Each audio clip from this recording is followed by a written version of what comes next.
നിങ്ങളെ ബദൽ എന്ത് എന്ന് ചോദിക്കുന്നവരോട് ഞങ്ങൾക്ക് പറയാനുള്ളത് ഇതൊക്കെ തന്നെയാണ് ഞങ്ങളുടെ ബദൽ.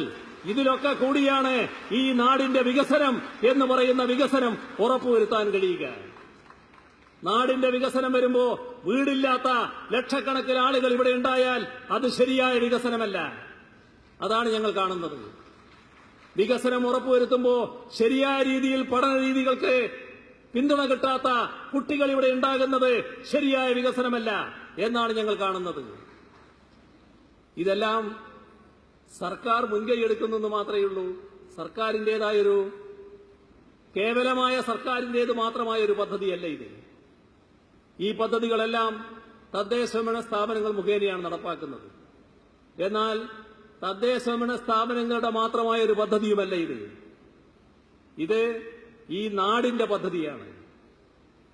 നമ്മുടെ നല്ല നാളേക്ക് വേണ്ടിയുള്ള പദ്ധതിയാണ്. ഇന്ന് നാം ഈ മണ്ണിൽ ജീവിക്കുന്നു. നാം നാളെ ഈ നാടിനെ എന്ത് ചെയ്യുന്നു എന്താണ് പ്രശ്നം. അതിനു വേണ്ടിയുള്ളതാണ് ഈ പദ്ധതി. ഇതില് കക്ഷി രാഷ്ട്രീയ വ്യത്യാസമോ ജാതി മതഭേദ ചിന്തയോ ഒന്നും വേണ്ടതില്ല.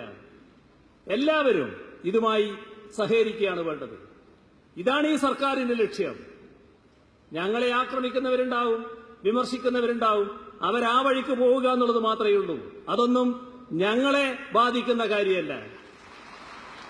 ഞങ്ങളെ ബാധിക്കുന്ന കാര്യം ഈ നാടിന്റെ പ്രശ്നങ്ങളാണ്.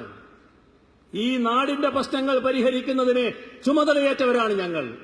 ആത്മധൈര്യത്തോടെ ഞങ്ങൾക്ക് പറയാൻ കഴിയും, ആ ചുമതല ഞങ്ങൾ നിറവേറ്റുക തന്നെ ചെയ്യും. ഇപ്പോ 1 വർഷമേ ആയുള്ളൂ. ബാക്കി കാര്യങ്ങൾ പിന്നാലെ വരുന്നുണ്ട്.